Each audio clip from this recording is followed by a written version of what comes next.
Chapter 7, A Most Extraordinary Garden. Most people live, whether physically, intellectually, or morally, in a very restricted circle of their potential, being. We all have reservoirs of life to draw upon of, which we do not dream. William James, in the fable, The Garden is a Symbol for the Mind, said Julian. If you care for your mind, if you nurture it and if you cultivate it just, like a fertile, rich garden, it will blossom far beyond your expectations. But if you let the weeds take root, lasting peace of mind and deep inner harmony will always elude you. John, let me ask you a simple question.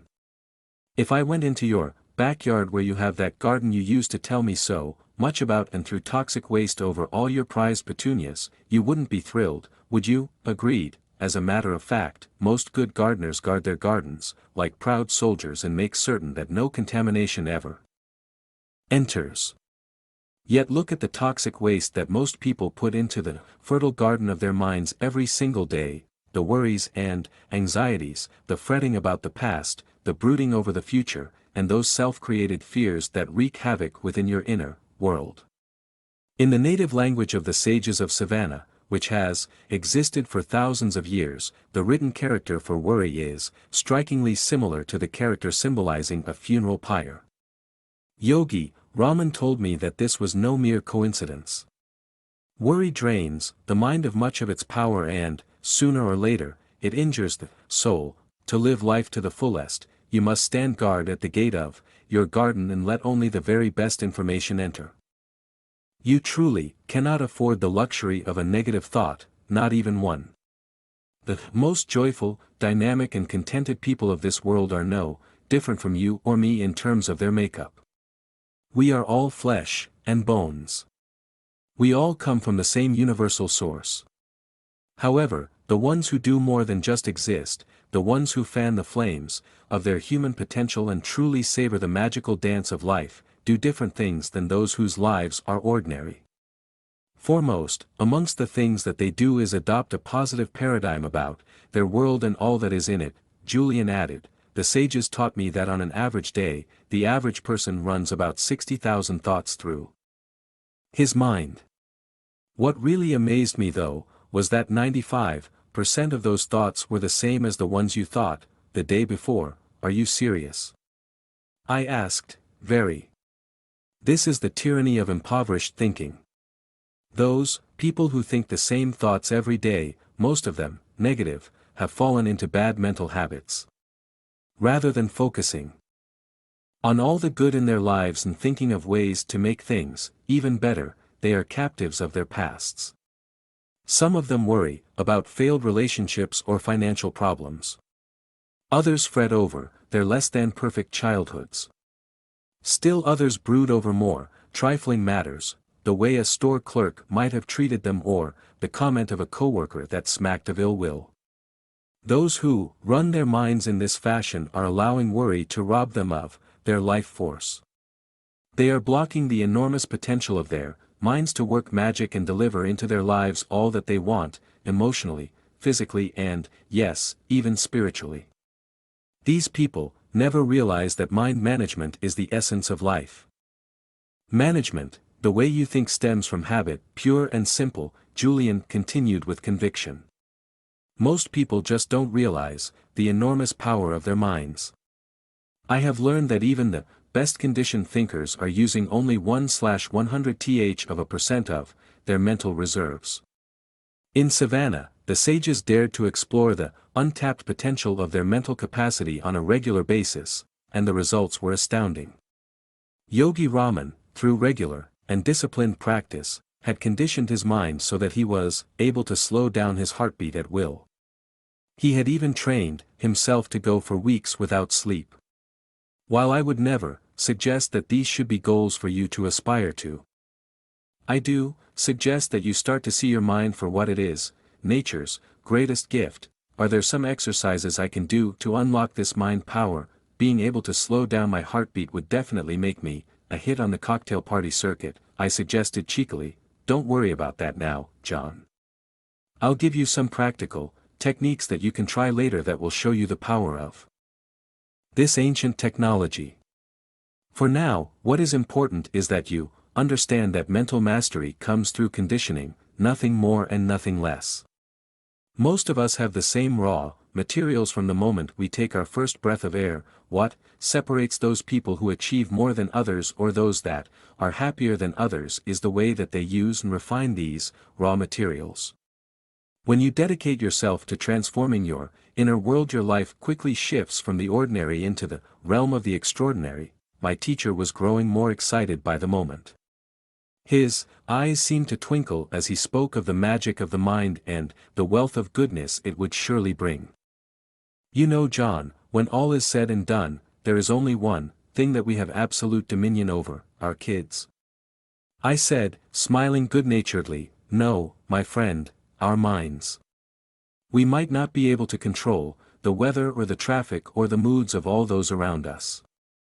But we most certainly can control our attitude towards these events. We all have the power to determine what we will think about in any given moment. This ability is part of what makes us human. You see, one of the fundamental gems of worldly wisdom I have learned in my travels to the East is also one of the most simple. Julian then paused as if to summon up a priceless gift. And what might that be? There is no such thing as objective reality or the real world. There are no absolutes. The face of your greatest enemy might be the face of my finest friend. An event that appears to be a tragedy to one might reveal the seeds of unlimited opportunity to another. What really separates people who are habitually upbeat and optimistic from those who are consistently miserable is how the circumstances of life are interpreted and processed. Julian, how could a tragedy be anything but a tragedy? Here's a quick example. When I was traveling through Calcutta, I met a schoolteacher named Malika Chand. She loved teaching and treated her students as she would her own children, nurturing their potential with great kindness. Her perennial motto was, "Your I can is more important than your IQ." She was known throughout her community as a person who lived to give, who selflessly served anyone in need. Sadly, her beloved school, which had stood as a silent witness to the delightful progress of generations of children, succumbed to the flames of a fire set by an arsonist one night. All those in the community felt this great loss, but as time passed, their anger gave way to apathy and they resigned themselves to the fact that their children would be without a school. What about Malika? She was different, an eternal optimist if there ever was one. Unlike everyone around her, she perceived opportunity in what had happened. She told all the parents that every setback offers an equivalent benefit if they took the time to search for it. This event was a gift in disguise. The school that burned to the ground was old and decrepit. The roof leaked and the floor had finally buckled under the strain of 1,000 little feet scampering across its surface. This was the chance that they had been waiting for, to join hands as a community and build a much better school, one that would serve many more children in the years to come. And so, with this 64-year-old dynamo behind them, they marshaled their collective resources and raised enough funds to build a sparkling new school, one that stood as a shining example of the power of vision in the face of adversity. So it's like that old adage about seeing the cup as half full rather than half empty. That's a fair way to look at it. No matter what happens to you in your life, you alone have the capacity to choose your response to it. When you form the habit of searching for the positive in every circumstance, your life will move into its highest dimensions. This is one of the greatest of all the natural laws, and it all starts with using your mind more effectively. Exactly, John. All success in life, whether material or spiritual, starts with that 12-pound mass sitting between your shoulders. Or more specifically, with the thoughts that you put into your mind every second of every minute of every day. Your outer world reflects the state of your inner world. By controlling the thoughts that you think and the way you respond to the events of your life, you begin to control your destiny. This makes so much sense, Julian. I guess my life has become so busy that I have never taken the time to think about these things. When I was in law school, my best friend Alex used to love reading inspirational books. He said that they kept him motivated and energized in the face of our crushing workload. I remember him telling me that one of them said that the Chinese character for crisis is comprised of two sub-characters, one that spells danger and another that spells opportunity. I guess that even the ancient Chinese knew that there is a bright side to the darkest circumstance, if you have the courage to look for it. Yogi Raman put it this way: there are no mistakes in life, only lessons. There is no such thing as a negative experience, only opportunities to grow, learn and advance along the road of self-mastery. From struggle comes strength. Even pain can be a wonderful teacher. Pain. I protested, absolutely.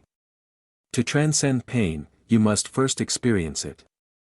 Or, to put it another way, how can you really know the joy of being on the summit of the mountain unless you have first visited the lowest valley? Get my point? To savor the good one must know the bad, yes. But I suggest that you stop judging events as either positive or negative.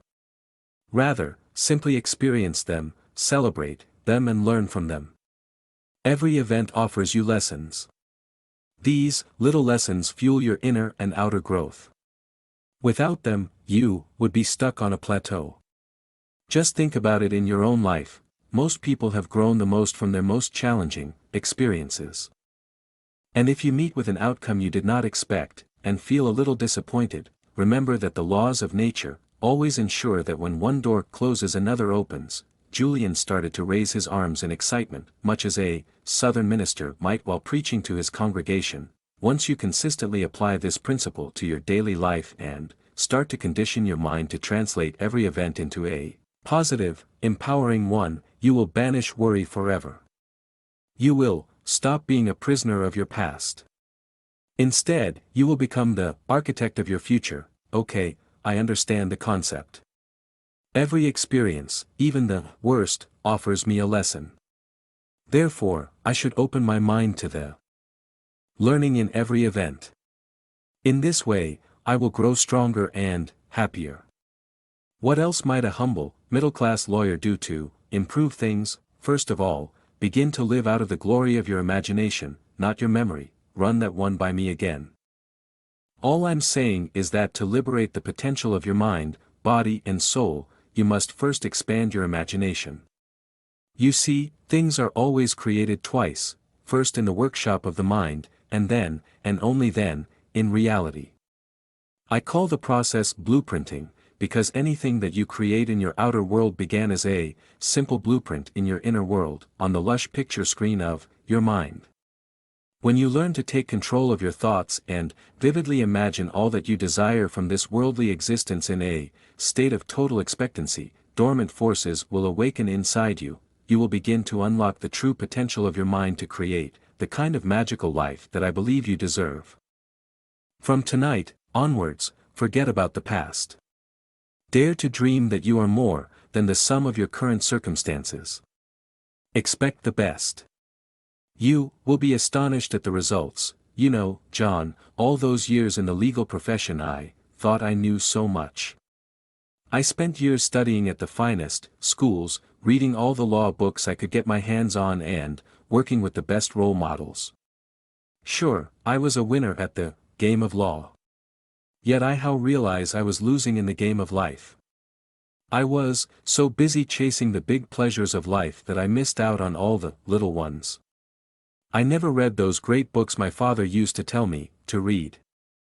I haven't built any great friendships. I've never learned to appreciate great music. Having said this, I really think I am one of the lucky ones. My heart attack was my defining moment, my personal wake-up call, if you will. Believe it or not, it gave me a second chance to live a richer, more inspired life. Like Malika Chand, I saw the seeds of opportunity in my painful experience. More importantly, I had the courage to nourish them. I could see that while Julian had grown younger on the outside, he had grown far wiser within.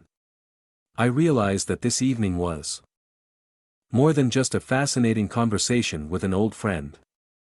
I realized that tonight could be Ray's own defining moment in a clear chance for a new beginning. My mind started to consider all that was wrong in my own life. Sure, I had a great family and a stable job as a well-regarded lawyer. Yet in my quiet moments I knew, there had to be more. I had to fill that emptiness that was starting to envelope my life. When I was a kid, I dreamed such great dreams. Often, I visualized myself as a sports hero or as a business tycoon. I really believed that I could do, have, and be whatever I wanted to be. I also remembered the way I used to feel as a young boy growing up, on the sun-splashed West Coast. Fun came in the form of simple pleasures. Fun was spending a glorious afternoon skinny dipping, or riding through the woods on my bicycle. I had such a curiosity for life. I was an adventurer. There were no limits on what my future could bring. I honestly don't think I have felt that kind of freedom and joy for 15 years. What happened? Perhaps I lost sight of my dreams when I became an adult and resigned myself to acting the way adults were supposed to act. Maybe I lost sight of them when I went to law school and started talking like lawyers were supposed to talk. In any event, that evening with Julian at my side, pouring his heart out over a cup of cold tea, made me resolve to stop spending so much time making a living and to spend far more time creating a life. Looks like I have you thinking about your life also, Julian observed. Start thinking about your dreams for a change, just like when you were a little child. Jonas Salk said it best when he wrote, "I have had dreams and I have had nightmares. I overcame the nightmares because of my dreams." Dare to dust off your dreams, John. Start to revere life again and celebrate all of its wonders. Awaken yourself to the power of your own mind to make things happen. Once you do, the universe will conspire with you to work magic in your life. Julian then reached into the depths of his robe and pulled out a little card, about the size of a business card, which had tears along its sides, apparently the result of many months of constant use. One day, while Yogi Raman and I were walking along a quiet mountain path, I asked him who his favorite philosopher was. He told me that he had many influences in his life, and it was difficult for him to single out any one source for his inspiration. There was one quotation, however, that he carried deep within his heart. One that encapsulated all the values he had come to cherish over a life spent in quiet contemplation. At that glorious place, deep within, the middle of nowhere, this learned sage of the East shared it with me. I too etched its words into my heart. They serve as a daily reminder of all that we are, and all that we can be. The words came from the great Indian philosopher Patanjali. Repeating them aloud every morning before I sit down to meditate has had a very profound influence on the course of my day. Remember, John, words are the verbal embodiment of power. Julian then showed me the card. The quotation read, "When you are inspired by some great purpose, some extraordinary project, all of your thoughts break their bonds, your mind transcends limitations, your consciousness expands in every direction and you find yourself in a new, great and wonderful world. Dormant forces, faculties and talents become alive and you discover yourself to be a greater person than you ever dreamed yourself to be." In that instant, I saw the connection between physical vitality and mental agility. Julian was in picture-perfect health and looked many years younger than he had when we had first met. He brimmed with vibrancy and it appeared that his energy, enthusiasm, and optimism knew no bounds. I could see that he had made many changes to his former lifestyle, but it was obvious that the starting point of his magnificent transformation was mental fitness. Success, on the outside indeed begins with success on the inside, and by changing his thoughts, Julian Mantle had changed his life. Exactly how can I develop this positive, serene and inspired attitude, Julian? After all these years in my routine, I think my mental muscles have grown a little flabby. Come to think of it, I have very little control over the thoughts that are floating around the garden of my mind. I said with sincerity, the mind is a wonderful servant but a terrible master. If you have become a negative thinker, this is because you have not cared for your mind and taken the time to train it to focus on the good. Winston Churchill said that the price of greatness is responsibility over each of your thoughts. Then you will install the vibrant mindset you are looking for. Remember, the mind truly is, like any other muscle in your body. Use it or lose it. Are you saying that if I don't exercise my mind it will grow weak? Yes. Look at it this way. If you want to strengthen the muscles of your arm to achieve more, you must train them. If you want to toughen up your leg muscles, you must first exert them. Similarly, your mind will do wonderful things for you if only you will let it. It will attract all that you desire into your life, once you learn how to operate it effectively. It will create ideal health if you care for it properly. And it will return to its natural state of peacefulness and tranquility, if you have the vision to ask for it. The sages of Savannah have a very special saying: the boundaries of your life are merely creations of the self. I don't think I understand that one, Julian. Enlightened thinkers know that their thoughts form their world, and the quality of one's life comes down to the richness of one's thoughts. If you want to live a more peaceful, meaningful life, you must think more peaceful, meaningful thoughts. Hit me with the quick fix, Julian. What do you mean? Julian asked gently, running his bronzed fingers along the front of his brilliantly textured robe. I'm excited about what you are telling me. But I'm an impatient guy. Don't you have any exercises or techniques that I can use right now, here in my own living room, to change the way I run my mind? Quick fixes do not work. All lasting inner change requires time and effort. Persistence is the mother of personal change. I'm not saying that it will take years to make profound changes in your life.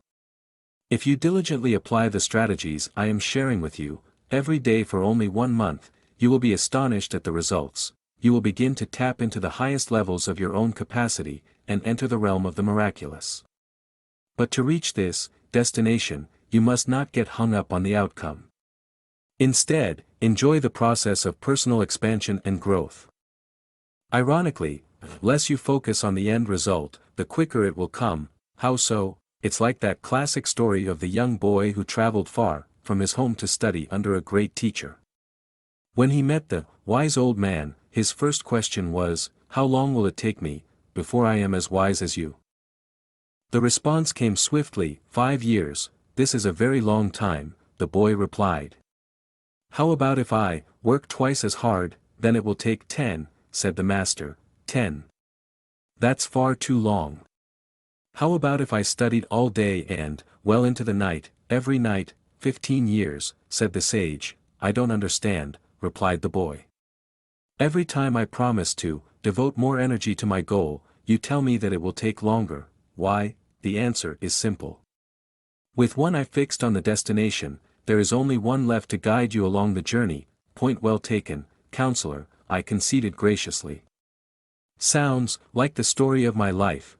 Be patient and live with the knowledge that all you are searching for is certain to come if you prepare for it and expect it. But I've never been the lucky sort, Julian. All that I have ever received has come through sheer persistence. What is luck, my friend? Julian replied kindly. It is nothing more than the marriage of preparation with opportunity. Julian added softly, before I give you the precise methods passed on to me by the sages of Savannah, I must first share a couple of key principles. First, always remember that concentration is at the root of mental mastery. Seriously, I know. It surprised me too. But it is true. The mind can accomplish extraordinary things. You have learned this. The very fact that you have a desire or a dream means that you have the corresponding capacity to realize it. This is one of the great, universal truths known to the sages of Savannah. However, to liberate the power of the mind, you must first be able to harness it, and direct its focus only to the task at hand. The moment you concentrate the focus of your mind on a singular purpose, extraordinary gifts will appear within your life. Why is it so important to have a concentrated mind? Let me offer you a riddle that will answer your question nicely. Say you were lost in the woods in the middle of the winter. You desperately needed to stay warm.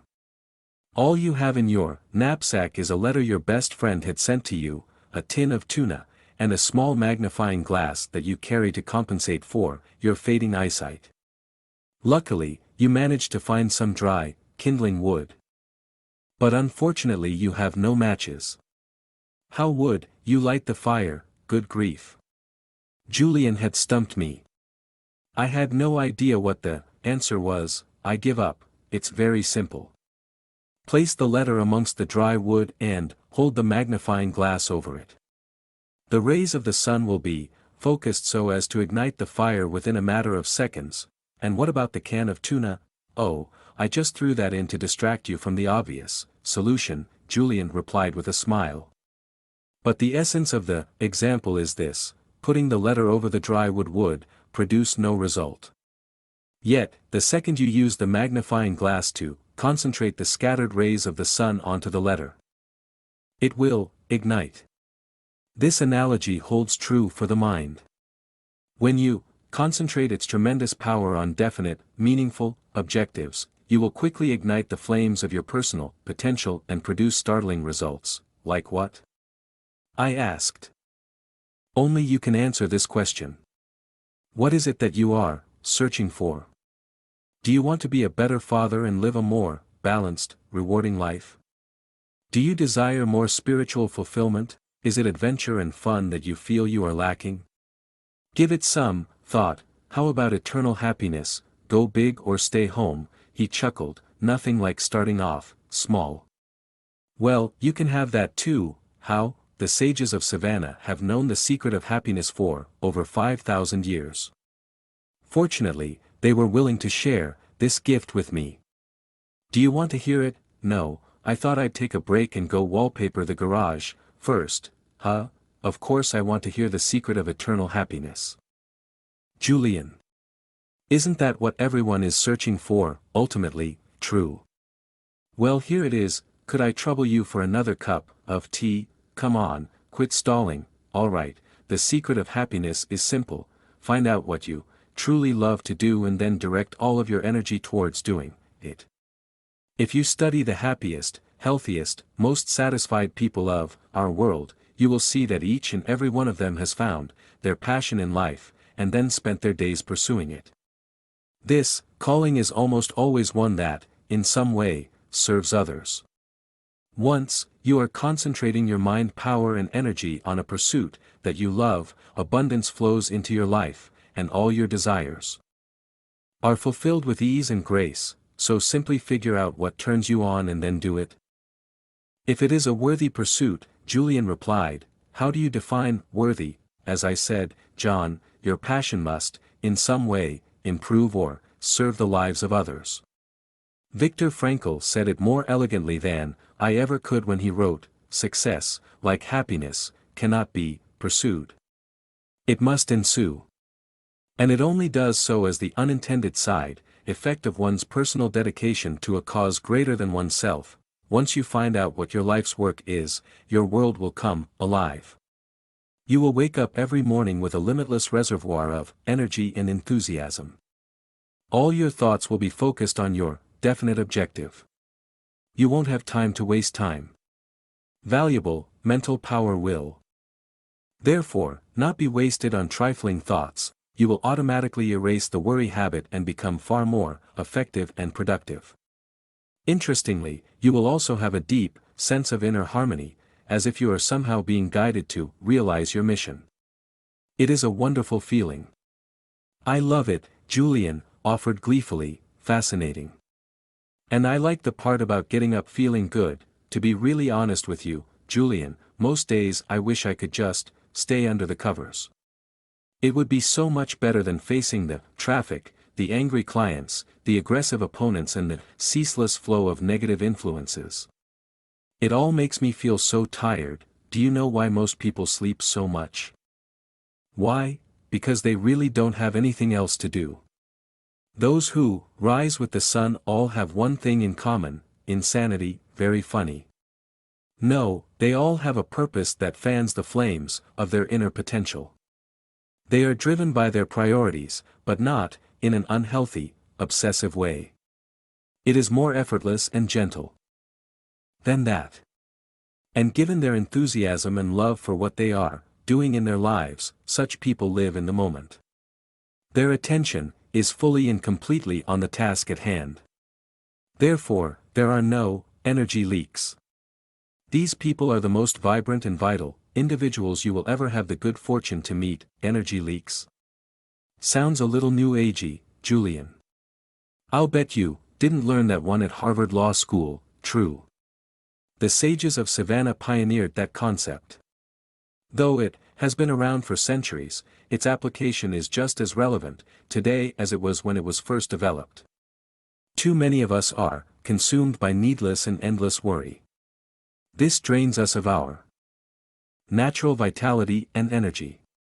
Have you ever seen the inner tube of a bicycle tire? Of course, when it is fully inflated, it can easily take you to your destination. But if there are leaks in it, the tube eventually deflates, and your journey comes to an abrupt end. This is also how the mind works. Worry causes your precious mental energy and potential to leak, just like air leaking out of an inner tube. Soon, you have no energy left. All of your creativity, optimism and motivation has been drained, leaving you exhausted. I know the feeling. I often spend my days in the chaos of crisis. I have to be everywhere at once and I can't seem to please anyone. On those days, I notice that even though I have done very little physical labor, all my worrying leaves me totally deflated by the end of the day. About the only thing I can do when I get home is pour myself a scotch and cuddle up with the remote control. Exactly. Too much stress does this to you. Once you find your purpose, however, life becomes much easier and far more rewarding. When you figure out what your main aim or destiny really is, you will never have to work another day in your life. Early retirement? No, said Julian in the no-nonsense tone he had mastered during his days as an eminent lawyer. Your work will be play. Wouldn't it be a little risky for me to give up my job to start searching for my overriding passion and purpose? I mean, I have a family and real obligations. I have 4 people who depend on me. I'm not saying you that have to leave the legal profession tomorrow. You will, however, have to start taking risks. Shake up your life a bit. Get rid of the cobwebs. Take the road less traveled. Most people live within the confines of their comfort zone. Yogi Raman was the first person to explain to me that the best thing you can do for yourself is regularly move beyond it. This is the way to lasting personal mastery and to realize the true potential of your human endowments. And what might those be? Your mind, your body and your soul. So what risks should I take? Stop being so practical. Start doing the things you have always wanted to do. I have known lawyers who have quit their jobs to become stage actors and accountants who have become jazz musicians. In the process, they have found the deep happiness that had eluded them for so long. So what if they could no longer afford 2 vacations a year in a posh summer home in the Caymans? Calculated risk-taking will pay huge dividends. How will you ever get to third base with 1 foot on second? I see your point, so take the time to think. Discover your real reason for being here and then have the courage to act on it. With due respect, Julian, all I do is think. As a matter of fact, part of my problem is that I think too much. My mind never stops, it is filled with mental chatter, it drives me crazy sometimes. What I'm suggesting is different. The sages of Savannah all took time daily to silently contemplate not only where they were, but where they were going. They took the time to reflect on their purpose and how they were living their lives every day. Most importantly, they thought deeply and genuinely about how they would improve the next day. Daily incremental improvements produce lasting results which, in turn, lead to positive change, so I should take the time to reflect on my life regularly. Yes. Even 10 minutes of focused reflection a day will have a profound impact on the quality of your life. I understand where you are coming from, Julian. The problem is, once my day gets cranking, I can't even find 10 minutes to eat lunch. My friend, saying that you don't have time to improve your thoughts and your life is like saying you don't have time to stop for gas because you are too busy driving. Eventually it will catch up with you. Yeah, I know. Hey, You were going to share some techniques with me, Julian, I said, hoping to learn some practical ways to apply the wisdom I was hearing. There is one technique for mastering the mind which towers above all the rest. It is a favorite of the sages of Savannah who taught it to me with great faith and trust. After practicing it for only 21 days, I felt more energetic, enthusiastic and vibrant than I had felt in years. The practice is over 4,000 years old. It is called the heart of the rose. Tell me more. All that you need to perform this exercise is a fresh rose and a silent place. Natural surroundings are best, but a quiet room will also do nicely. Start to stare at the center of the rose, its heart. Yogi Raman told me that a rose is very much like life. You will meet thorns along the way, but if you have faith and believe in your dreams, you will eventually move beyond the thorns into the glory of the flower. Keep staring at the rose.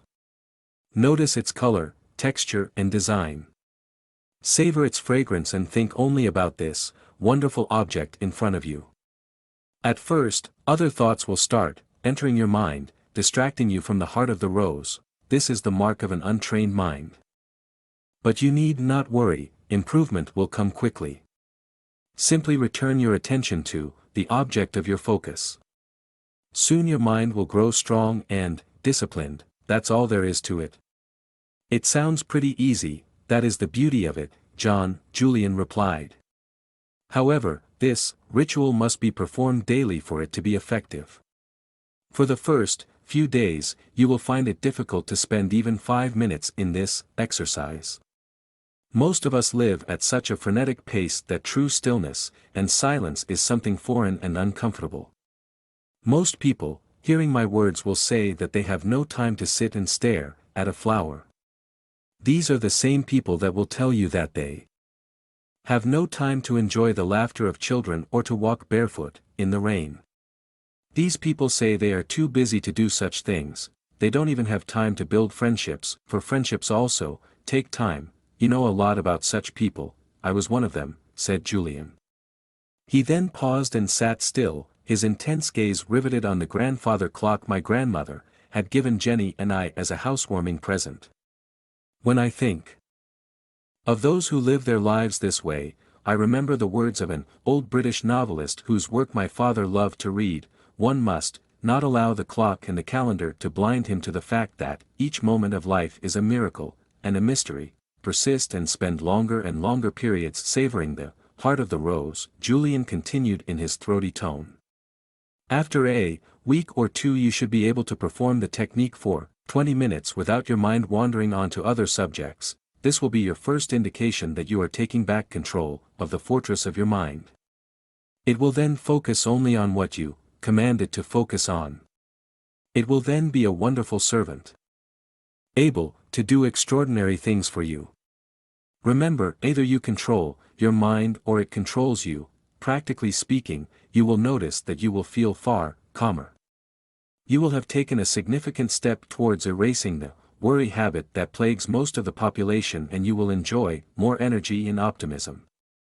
Most importantly, you will also observe a sense of joyfulness entering your life along with an ability to appreciate the many gifts that surround you. Each day, no matter how busy you get and how many challenges you might face, return to the heart of the rose. It is your oasis. It is your silent retreat. It is your island of peace. Never forget that there is power in silence and stillness. Stillness is the stepping stone to connecting with the universal source of intelligence that throbs through every living thing. I was fascinated by what I had heard. Could it really be possible to profoundly improve the quality of my life with such a simple strategy? There must be more to the dramatic changes I see in you than the heart of the rose. I wondered aloud. Yes. This is true. In fact, my transformation came about as a result of using a number of highly effective strategies in concert. Don't worry, they are all just as simple as the exercise I have just shared with you, and equally as powerful. The key for you, John, is to open your mind to your potential for living a life rich with possibilities. Julian, ever the fountain of knowledge, continued to reveal what he had learned in Savannah. Another particularly good technique for ridding the mind of worry and other negative, life-draining influences is based on what Yogi Raman called opposition thinking. I learned that under the grand laws of nature, the mind can only hold one thought at any one time. Try it yourself, John, you will see that it is true. I did try it and it is true. Using this little-known information, anyone can easily create a positive, creative mindset within a short period. The process is straightforward. When an undesirable thought occupies the focal point of your mind, immediately replace it with an uplifting one. It's as if your mind is a giant slide projector, with every thought in your mind being a slide. Whenever a negative slide comes up on the screen, take swift action to replace it with a positive one. This is where the prayer beads around my neck come in, Julian added with rising enthusiasm. Every time I catch myself thinking a negative thought, I take this necklace off and remove another bead. These beads of worry go into a cup I keep in my knapsack. Together they serve as gentle reminders that I still have a distance to travel on the road to mental mastery and responsibility over the thoughts that fill my mind. Hey, that's a great one. This is really practical stuff. I have never heard anything quite like it. Tell me more about this philosophy of opposition thinking. Here's a real-life example. Let's say you have had a tough day in court. The judge disagreed with your interpretation of the law, the litigator on the other side belonged in a cage, and your client was more than a little annoyed with your performance. You come home and fall into your favorite chair, full of gloom. Step 1 is to become aware that you are thinking these uninspiring thoughts. Self-knowledge is the stepping stone to self-mastery. Step 2 is to appreciate once and for all that just as easily as you allowed those gloomy thoughts to enter, you can replace them with cheerful ones. So think of the opposite of gloom. Concentrate on being cheerful and energetic. Feel that you are happy.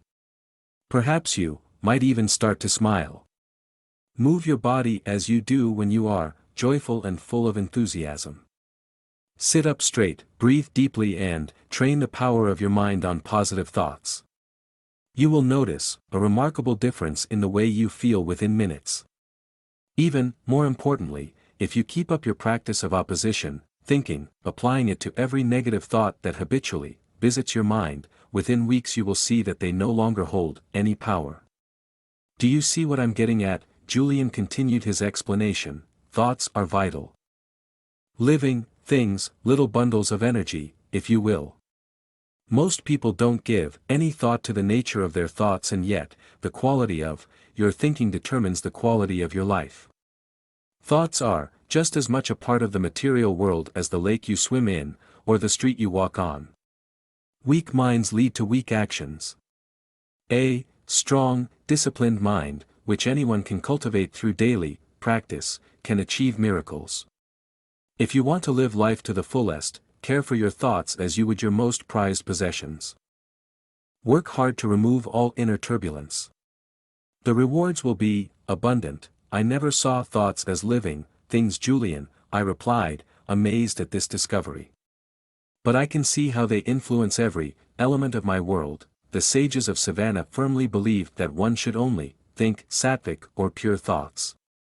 They arrived at such a state through the techniques I have just shared with you, along with other practices such as a natural diet, the repetition of positive affirmations or mantras, as they called them, reading books rich with wisdom, and by constantly ensuring that their company was enlightened. If even one impure thought entered the temple of their minds, they would punish themselves by traveling many miles to an imposing waterfall and standing under the ice-cold water until they could no longer bear the frigid temperature. I thought you told me these sages were wise. Standing under an ice-cold waterfall deep in the Himalayan mountains for thinking one little negative thought strikes me as extreme behavior. Julian was lightning fast in his response, the result of his many years as a world-class legal warrior. John, I'll be blunt. You truly cannot afford the luxury of even one negative thought, really, really. A worrisome thought is like an embryo, it starts off small but grows and grows. Soon it takes on a life of its own. Julian stopped for a moment and then smiled. Sorry if I seem a little evangelistic when I speak on this subject, on the philosophy I learned on my journey. It's just that I have discovered tools that can improve the lives of many people, people who feel unfulfilled, uninspired, and unhappy. A few adjustments in their daily routines, to include the heart of the rose technique and a constant application of opposition thinking will give them the lives they want. I think they deserve to know this. Before I move from the garden to the next element of Yogi Raman's mystical fable, I must let you know of one more secret, which will offer you great aid in your personal growth. This secret is based on the ancient principle that everything is always created, twice, first in the mind and then in reality. I have shared already that thoughts are things, material messengers that we send out to influence our physical world. I have also informed you that if you hope to make remarkable improvements in your outer world, you must first start within and change the caliber of your thoughts. The sages of Savannah had a wonderful way to ensure that their thoughts were pure and wholesome.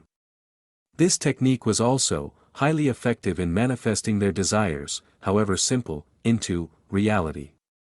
The method will work for anyone. It will work for a young lawyer who seeks financial abundance just as it will work for a mother seeking a richer family life or a salesperson seeking to close more sales. The technique was known to the sages as the secret of the lake. To apply it, these teachers would rise at 4 a.m., as they felt that the early morning possessed magical qualities from which they could benefit.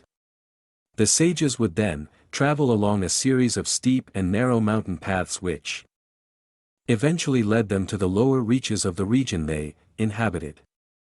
Once there, they would walk along a barely visible trail, lined with magnificent pine trees and exotic flowers until they arrived at a clearing. At the edge of the clearing was an aqua-blue lake covered by thousands of tiny white lotuses. The water of the lake was strikingly still and calm.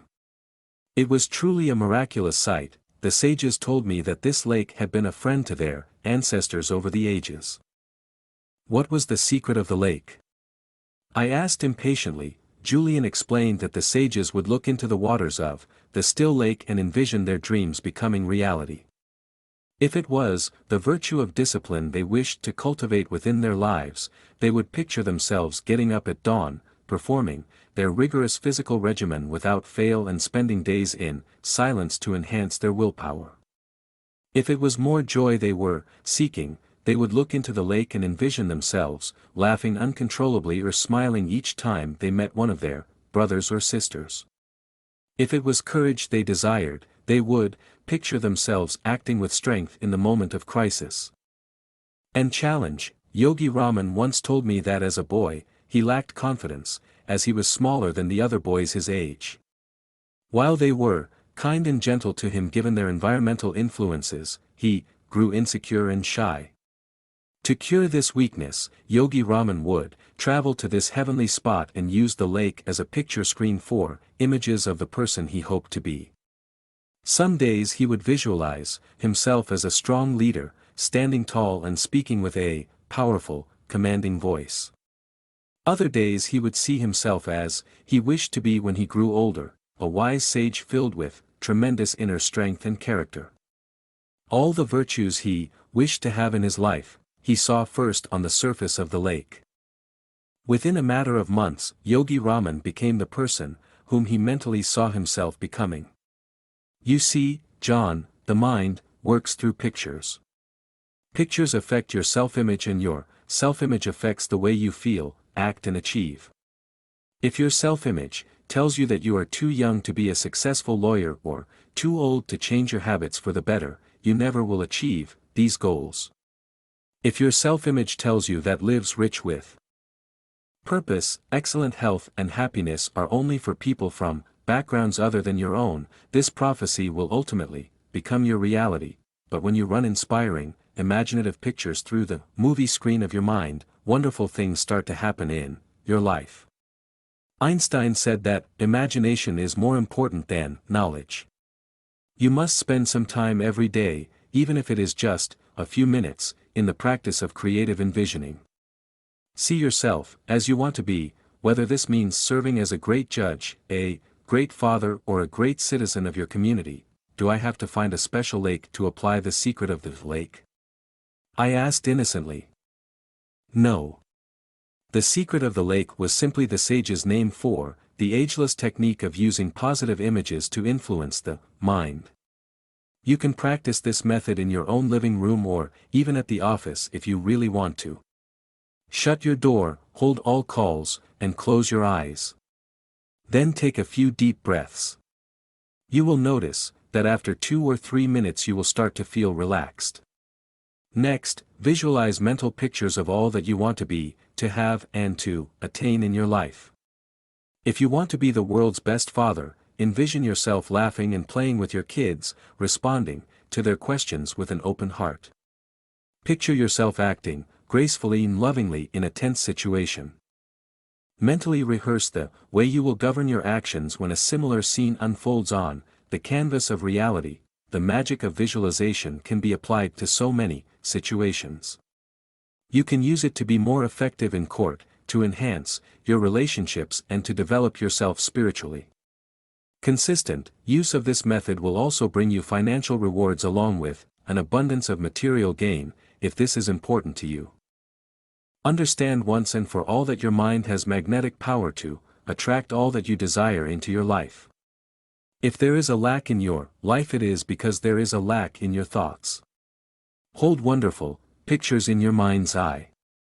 Even one negative image is poisonous to your mindset.